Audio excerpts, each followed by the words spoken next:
eu tenho certeza que um dos assuntos que todo mundo tem uma preocupação, que é se nós vamos para o inferno, ou seja, nós que somos de outra religião, que não a religião cristã, né, não somos nem católicos, nem evangélicos, se por causa disso a gente vai para o inferno, né?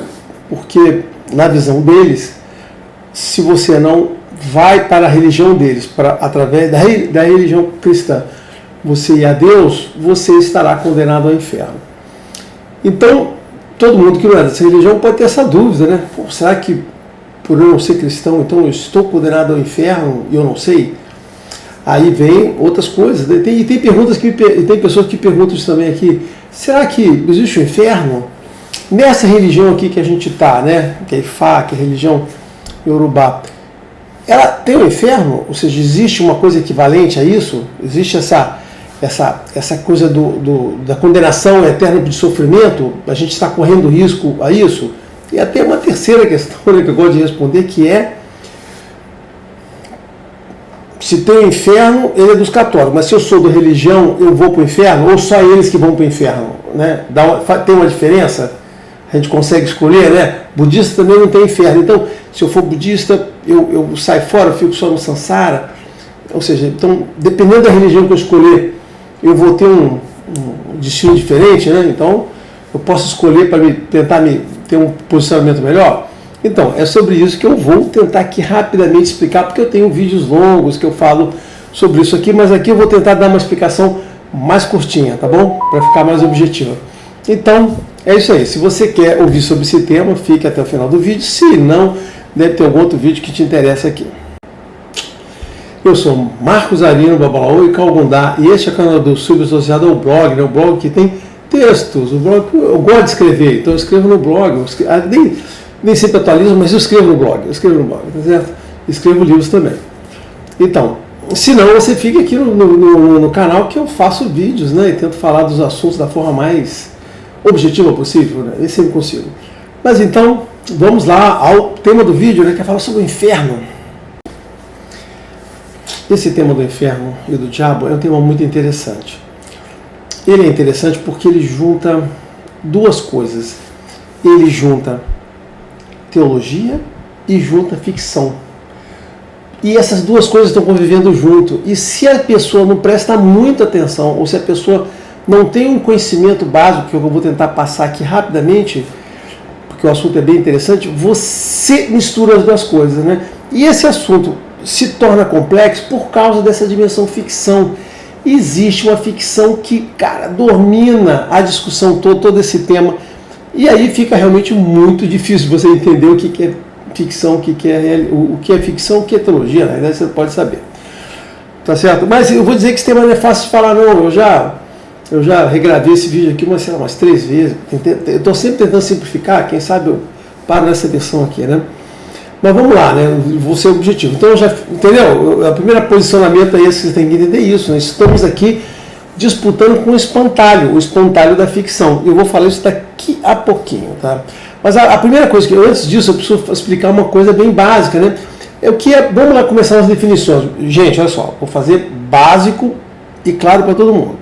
O que é o inferno? É a primeira coisa que a gente tem que entender. Então, o inferno, a primeira coisa então, do inferno. Então, lembrando, inferno é uma coisa que só existe na religião cristã, tá certo? Ou seja, só cristão, só católicos e evangélicos que entendem desta maneira. As outras religiões que eu conheço, por exemplo, pode ter alguma que eu não conheça, eu não conheço tudo, mas essa é a religião que eu pertenço. E outras religiões que eu tomei conhecimento, elas não têm a figura de um inferno. Isto não existe. Então, quando a gente vai falar de inferno, eu vou ter que usar aqui um monte de termos de teologias católicas, porque não tem como, né? Entenderam? Assim, para a gente falar de inferno, você tem que sentar na cadeira do cristão e falar com ele. Porque se eu sentar na cadeira do Babalaô, eu vou falar assim, olha só, não existe isso. Acabou o assunto. Não, então para a gente estender esse assunto, eu tenho que dar uma sentada, né, com algum cuidado, para não falar muita besteira, mas eu tenho que dar sentado nessa cadeira. Porque isso é uma coisa que só tem nessa religião. Ok? Então, Essa é a primeira coisa. Mas e antes de falar o que é o inferno, eu queria responder aquela primeira questão que eu me propus, que é o seguinte: o fato de eu ter religião cristã que acredita no inferno. Aqui o candomblé que não acreditam, tem os budistas que não acreditam, os espíritas acreditam, né? Mas sei lá, outras que tem no mundo aí, né? Os shintoístas que não acreditam nisso.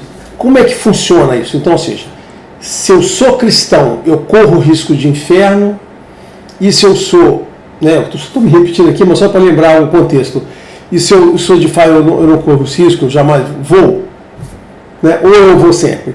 Então, a história é o seguinte: o destino da gente no pós-vida, o que vai acontecer com a gente, será a mesma coisa. Não, ou seja, não importa se você escolheu a católica, se você escolheu a evangélica, se você escolheu o candomblé, se você escolheu umbanda, se você escolheu ser budista, se você escolheu ser, sei lá, ser messiânico, né, judeu, cara, não importa. O que vai acontecer com todas as pessoas no mundo vai ser a mesma coisa. A morte vai ser igual e o pós-vida também será igual. Só um momento, eu vou tirar esse barulhinho que já está me aborrecendo. Bom, vamos lá de novo. Então eu quero que fique claro para todo mundo isso. O destino das pessoas, a morte, a forma como ela morre, se vai ter ou não vai ter julgamento, e o que vai acontecer no pós-vida, depois que você morrer, vai ser igual para todo mundo. Ou seja, não importa se você escolheu religião A, B, C, D, E, F, G. Não importa. E aí alguns perguntam, mas então o que importa a escolha da religião que eu faço? Importa apenas a forma como você escolheu viver a sua vida. Porque a religião é uma coisa muito importante, ou como religioso digo, escolha uma religião, a religião te dá, completa a sua vida com sentido, com razão, e tem muita coisa bonita para falar de religião, eu já falei em outro vídeo, não vou falar aqui. Mas a religião completa a sua vida, ela enche a sua vida com uma série de conteúdo, né? de coisas boas. E a escolha que você faz da religião é que vai determinar como você vai viver. Por quê? Porque a religião vai te passar um entendimento, você vai viver, então é assim o sentido da vida, a razão do que eu vivo, as coisas que eu tenho que fazer. Aí você vai passar a viver, se você for uma pessoa religiosa, se você for uma pessoa, e você acreditar em Deus de fato, você acreditar que aquelas pessoas daquela religião estão te transmitindo a mensagem de Deus, então você vai ter que dar alguma coisa, você vai se submeter àquilo e você vai passar a viver daquela maneira. Porque não tem sentido o religioso de IBGE. Religioso de IBGE, seja de qualquer uma das religiões, é aquele que diz que adota uma religião, mas ele segue a vida como um ateu, sem nada. Ele basicamente é um ateu que no IBGE ele consta ligado a alguma região daquela lá. Porque se você é uma pessoa que não se liga à religião no sentido de fazer ou mudar a sua vida ou ajustar a sua vida para o que aquela religião está dizendo que você deve ver, se aquela religião não te transmite o entendimento e esse entendimento não muda a sua forma de encarar o mundo, de encarar as outras pessoas, de encarar a sua pessoa e a sua utilidade para o resto da sociedade, cara, você é apenas um ateu. Ateu, não de IBGE, você é um ateu de verdade e um religioso de IBGE, ok? Então, me perdi num galho, mas vamos voltar para o final. Então, a religião vai te dar isso. Então, essas escolhas, A, B, C, D, F, G, H, que você vai fazer aqui, só vai fazer como você vai se sentir. Então, se você está com uma religião que tem um monte de regras, um monte de não sei o quê, que tem expiação, que você se sente culpado o tempo todo, você vai passar a sua vida se comportando daquilo, sendo influenciado por aquilo. Cara, vou me repetir. Se você é só um ateu, né, e é um religioso de IBGE, isso não vai fazer a menor diferença. Mas se você leva mesmo a sério, como tem muita gente que leva a sério, cara, aquilo direciona a sua vida, o seu comportamento. Então, essa escolha que você faz muda isso. Então, essa escolha da religião só tem sentido na hora que você está vivo, enquanto você está vivo. No que você quer, você não quer. Dali para frente, como diz Shakespeare em Hamlet, aqui eu não lembro exatamente as palavras de Hamlet, mas eu lembro das palavras do Star Trek, né? Que é o futuro é uma terra desconhecida, ali chamou de futuro, mas o além lá em Hamlet, no diálogo que ele tem lá, né? o rei cita lá que o além, né, é uma terra desconhecida, em que as pessoas vão e não voltam, então você não sabe o que aconteceu lá, e é isso mesmo. Então, essa é a fala de Hamlet. Cara, o pós-vida é uma terra desconhecida, Discovery Land, né? Você não sabe e as pessoas não voltam para contar. Ou, se voltam para saber, não contam para os que estão aqui, né? A gente está aqui, tem a questão do esquecimento, aí isso é uma outra teologia. Mas, então, o dali para frente você não sabe. Mas o que eu posso afirmar para você, por uma questão de lógica, inteligência e muito bom senso, é que o que vai acontecer com um vai acontecer com todos. Então não importa a sua religião que escolheu. Beleza? Então respondi cheque na primeira questão que eu coloquei lá para vocês, tá certo? Né? Aí a gente vai ter que falar do inferno. Aí eu volto agora para definir então o que é o inferno. Então, o inferno, de acordo com os cristãos, ele é o destino do pós-vida, ou seja, depois que é um dos destinos do pós-vida, talvez o principal, segundo eles, né? Depois que você morre, você vai para um lugar no qual você vai sofrer o resto da sua existência. Você vai sofrer lá. O inferno é um local de sofrimento, tá? E sendo que na hora da vida, baseado no julgamento lá de Deus, né, segundo os católicos, você pode ir, sendo uma boa, você vai para o céu, ou o paraíso, como é que eles vão chamar, chamamos de qualquer coisa, para o céu. Ou você vai para o inferno, que seriam as profundezas, né? Segundo eles, estamos dois momentos aqui. Nem todas as religiões colocam dessa maneira, mas eles colocam assim, céu e inferno lá nas profundezas da terra. E para sofrer, você vai passar um resto da existência de expiação. Então, faz de conta, na ideia deles, faz de conta que você viveu aqui 10, 20, 30, 40, 50 anos. Quando você vai para o inferno, você vai passar os próximos 3.000 anos ali sofrendo, 4.000, 5.000 ou 1 milhão de anos, não sei quanto tempo vai durar a gente aqui.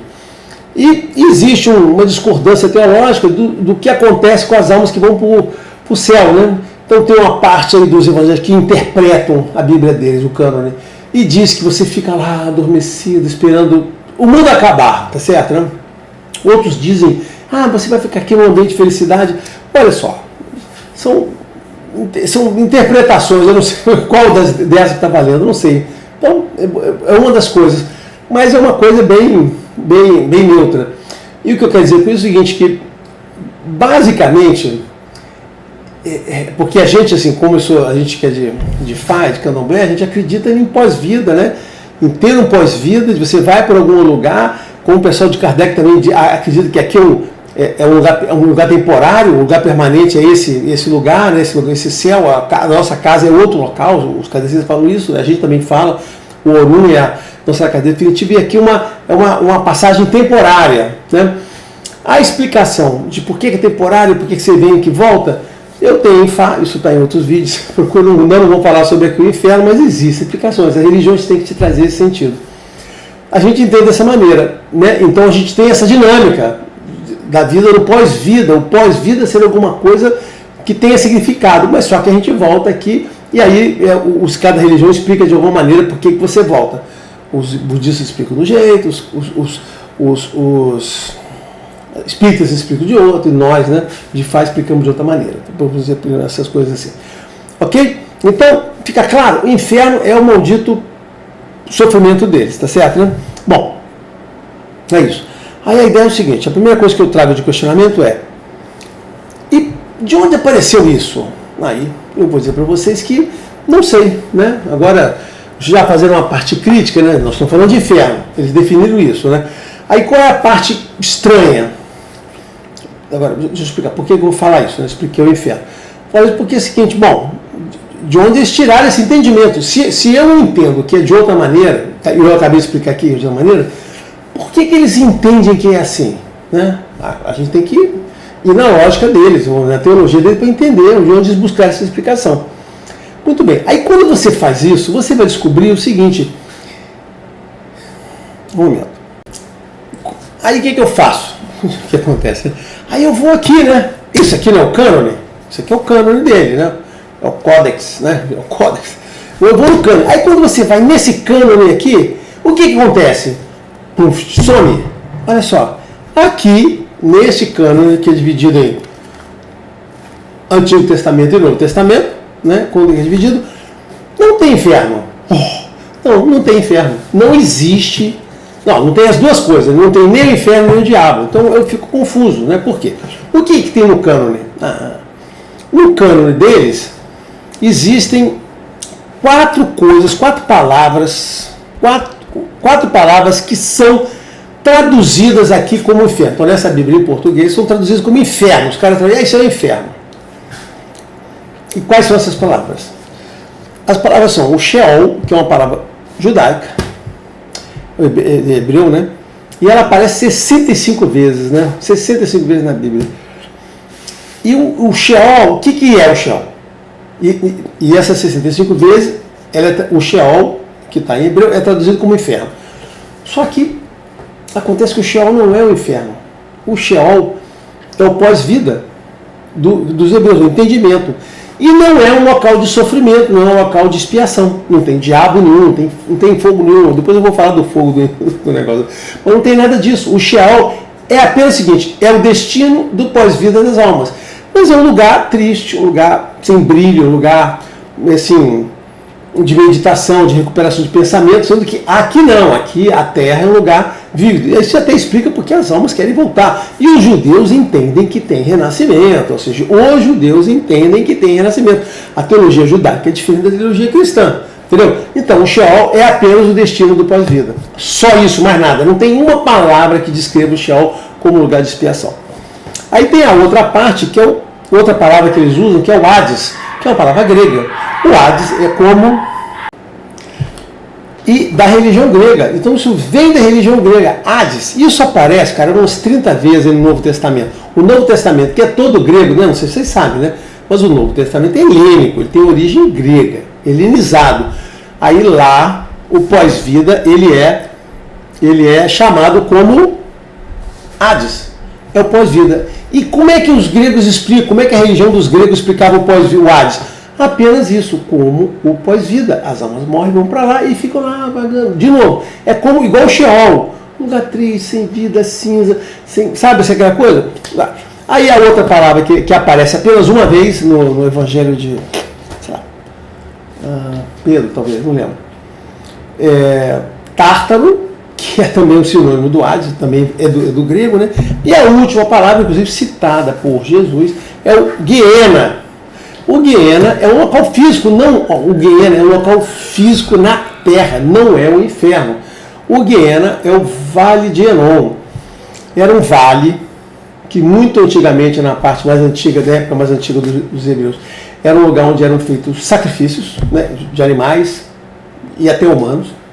Acontecia porque os judeus de Judá, aquele pessoal, eles faziam sacrifício de humanos, faziam sacrifício de primogênitos e de crianças a Javé, mas isso aí é outra história. Eles faziam lá outras coisas, então tinha lá, aí depois virou um lixão, então um lixo mesmo, que aí como era lixo, fedia, animais eram jogados lá, carcaças, aquilo ficava fedendo, o pessoal botava fogo para aquilo queimar, então era um lugar que era um lixão que o pessoal botava fogo lá, né? E eventualmente, né, posteriormente virou também como se fosse um cemitério de pessoas, de indigentes, pessoas ímpias, sabe, pessoas ruins e mais, bandidos, pessoas ímpias, né? O cara era jogado lá no Guiena, que é o Vale do Enom. Então é um visual físico. Então essas 4 palavras que estão lá no texto maçorético, estou usando um termo técnico aqui, no texto maçorético, cara, descrita com essas coisas aqui, não o maçorético, porque o maçorético não vai ter o Hades, nem o Tártaro, né? O maçorético é o tecido do Antigo Testamento, né? Mas no Novo Testamento, né? Não são inferno, então não são traduzidas. E aí, a gente pergunta, então, se não está aqui o inferno, como é que eles inventaram o inferno? Então, olha só, a informação mais importante para vocês. Se vocês estão preocupados de irem, se vocês são cristãos, ou se vocês são de candomblé, de umbanda, e estão preocupados em ir para o inferno, a primeira coisa que eu digo para você é o seguinte: olha, não está aqui. Não está aqui. Inclusive, o diabinho, não está aqui também. O diabo não está aqui. E aí vocês vão dizer, e onde surgiu isso? Eu tenho outra referência, eu queria dar mais uma outra referência, tem outro texto. Esse aqui eu lembro, esse aqui é o Kurnugu. Kurnugu. Isso aqui é um mito, né? Que é a descida de Ishtar. Ishtar é uma deusa da Babilônia, né?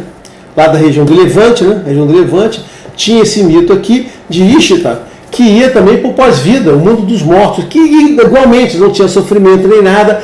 Os babilônios também descreviam apenas como pós-vida. Então, Ishtar, ela vai lá e retorna, inclusive, né? Entendeu? É um mito muito legal. Ela retorna e tal, não sei o que, consegue, faz um ardil, consegue voltar, ajudam ela. Aí depois ela tem que, os mortos já seguem ela tem que mandar alguém no lugar dela, porque ela foi para lá andando, depois ela não morreu de fato, ela foi, porque ela quis desafiar todo mundo lá, a irmã dela que ficava lá no mundo dos mortos, né? Então aí ela tinha que mandar alguém no lugar, aí ela não queria, aí por acaso ela vai na casa dela, encontra o marido dela festejando e descobriu assim, caraca, meu marido está festejando, eu estou lá no mundo dos mortos, ele aqui nem se incomodando. Aí ele falou assim, tá bom, olha, leve esse daqui no meu lugar. Ele levou o marido dela. Muito engraçado isso. Então, é um mito muito legal, né? Do Kurungun, de Ishtar, tá certo? Mas então, eu só citei isso aqui porque é um mito do Levante, descreve o pós-vida, aqui tá, isso aqui certamente foi referência para os judeus, porque todo mundo conhecia esses mitos lá de Ishtar, né? E o pós-vida não é inferno, né? Então, finalizando essa referência, olha só, para vocês que estão preocupados. Número 1, evidência número 1, nós estamos aqui no tribunal do inferno. Não tem na Bíblia. Esqueçam, isso não existe. Aí vão dizer assim, mas de onde apareceu isso? Pois é, agora vamos contar. De onde apareceu o inferno, né? Aí vocês julguem se vocês precisam ou não ficar preocupados com ele, né? Eu vou dar informações, vocês vão fazer um julgamento aí. Depois eu posso dar até a minha opinião. Então, o inferno é basicamente uma invenção da Idade Média, em torno do século VIII, a partir do século VIII, entre o século VIII e XII. Eles inventaram o inferno, inventaram o destino do sofrimento das almas. E quem fez isso? O pessoal da patrística que fez, né, a autoproclamada ortodoxia católica. Principalmente Agostinho, o Agostinho de Hipona, que era uma pessoa perturbada. Eu assim, me sanco, porque não tinha uma organização lá. Mas, cara, eu jamais deixaria Agostinho de Hipona definir uma linha de teologia. Uma pessoa perturbada, a vida perturbada, ele queria se justificar da vida dele, e aí inventou essas coisas de inferno, de punição, não sei o que, sabe? Se vocês procurarem a referência, vão descobrir que é isso, é muito vago. Aí sai um outro cara falando, aí eles criaram uma teologia infernal para isso, né? Junto com o pecado. Essa foi uma invenção lá do século VIII, cara, muito interessante, né? Aí apareceu o pecado, se você peca, você é condenado, você vai para o inferno. Então, ele gerou essa coisa da teologia infernal, que eu não vou explicar aqui, porque é uma outra explicação muito interessante, mas não cabe aqui no tempo que eu quero fazer isso aqui. Então, gerou a teologia infernal. Então, o inferno foi criado da cabeça de uns homens que definiram, sem nenhuma base, que não está no cânone. Aí eles inventaram definições. Aí, depois que o cara inventa, como é que eles fazem? É um processo muito legal dos exegetas, né? Eles vão aqui, não, está escrito aqui essa palavra, aí eles começam a criar ponteiros aqui dentro, uma palavrinha, uma frase, aí eles inventam isso aqui. Mas o fato é que todo mundo que conhece minimamente isso aqui sabe que não tem nada dentro aqui, não tem nada que descreve o inferno. Nada na cultura judaica, nada na cultura do Levante, nada na região da Babilônia, nada dos sumérios, acádios, essênios, nada ali tinha inferno, nada, não tinha inferno do jeito que é. Aí eles inventaram isso, cabeça deles, botaram a assustar. Aí o que aconteceu? Além dessa invenção que eles criaram, aí surgiu, como eu falei no início, agora vocês vão entender, surgiu quem? Vukt, ficção. Então você tem uma enorme literatura ficcional que corre em paralelo com isso aqui, mas aí o pessoal da igreja, os católicos, os padres, não, porque é o inferno. Aí eles se apoiam nisso, porque essa teologia infernal é conveniente a eles, né? E para explicar isso, eu teria que explicar a questão do Apocalipse, porque eles inventaram o diabo lá, e não dá tempo aqui, não dá tempo a gente falar sobre o diabo e o Apocalipse, né? O livro do Apocalipse, mas isso é uma coisa interessante. Aí eles se apoiam, eu não sei o seguinte, eles não são inocentes, eles se apoiam nisso, dizendo sim, tem inferno, mas eu vou falar para vocês, não está aqui, não está ali no Enumeliche, né? Aqui, não está aqui no Enumeliche, o Enumeliche não está aqui, não está aqui no Hipódromo do Gilgamesh, não está aqui no Próclo, né? Que são as coisas dos gregos, né? Do Platão, então, até porque essa definição do inferno foi antes da escolástica, né? Que definiu, que trouxe essa parte aqui do Próclo, né? Que o Próclo descreveu, trouxe a parte de Platão, né? para o catolicismo, a escolástica foi que fez isso, né? Essa questão do inferno, do diabo, está ali no âmbito da patrística ainda, né? Então tudo tirado da cabeça. Então surgiu aí, apoiando essa coisa, essa maluquice aí que Agostinho. De novo, tem umas pessoas perturbadas que estão definindo teologia. Lutero era uma pessoa perturbada, completamente perturbada, uma mente completamente maluca, entendeu? O Agostinho de Hipona era outra pessoa perturbada, já estou falando pela terceira vez, né? Eles definiram isso. Então o que eu estou querendo dizer é o seguinte, que surgiu uma ficção em torno do inferno. E os católicos adoraram. Opa, a ficção começou a retroalimentar a teologia. Então, por exemplo, existe uma frase muito interessante, o pessoal diz, não, muito conveniente, que eles falam que o diabo, a maior força, o maior mérito do diabo é dizer para as pessoas, fazer as pessoas acreditarem que ele não existe. Isso é uma frase teológica? Não, isso foi a frase do romancista ficcional francês, Charles, qualquer coisa, eu esqueci o nome dele agora, né? O nome francês, né? E ele inventou isso, essa frase. Então essa frase está num livro de ficção, ele inventou essa coisa. Ele inventou isso, os católicos rapidamente, vamos usar essa frase aqui. Não está em lugar nenhum essa coisa de seja o rei da enganação, até porque o diabo que está na Bíblia, não vou falar diabo nesse vídeo, é o Satã, e o Satã é outra coisa, ele faz parte da corte angelical. Eu já falei sobre vídeo sobre o diabo aqui, né? Mas então não quero comentar isso agora. Aí você fala assim, nossa senhora. Aí tem a parte do Dante, o Alighieri, a Divina Comédia. Aí ele inventou aquele inferno de várias camadas, não sei o quê. Aquilo é ficção, gente. O cara fez um livro de romance contando a história lá, inventou um formato diferente. Aquilo virou referência, cara. A mesma coisa o diabo, do Lúcifer, que começou a contar a historinha, que o diabo é isso, o Lúcifer faz aquilo, faz aquilo.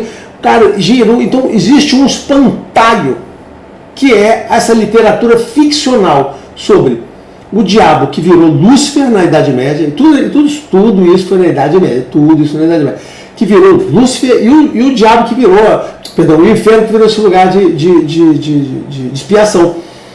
Então, para eu não ficar batendo no mesmo ponto, vou encerrar aqui dizendo o seguinte. Então, com relação a isso, eu expliquei lá, né, que não faz mais, com relação a isso, que diz o seguinte, baseado nessas informações todas, eu diria para você o seguinte, cara, o inferno, para você ser cristão e você acreditar no inferno, você tem que fazer muita força mesmo. Você tem que fazer assim, você tem que tampar aqui os olhos e não ver nada, porque é evidente que não existe. Então, o que eu estou dizendo assim, se você é de Fá, de Candomblé, fique tranquilo. Esse negócio de inferno é uma invenção. Não é assim. Foi convenientemente alterado dessa maneira. Então, tire da sua cabeça que você corre algum risco para o inferno. Você pode correr risco para outras hipóteses. Então, as outras religiões têm teorias, né, melhores para você considerar como deve ser o seu comportamento, o que vai acontecer com você depois que você morrer. Aquela parte da terra desconhecida. Então, tem outras religiões, inclusive Fá, que dão para você uma visão melhor. Né? Essa é a parte que me interessa de Fá, né?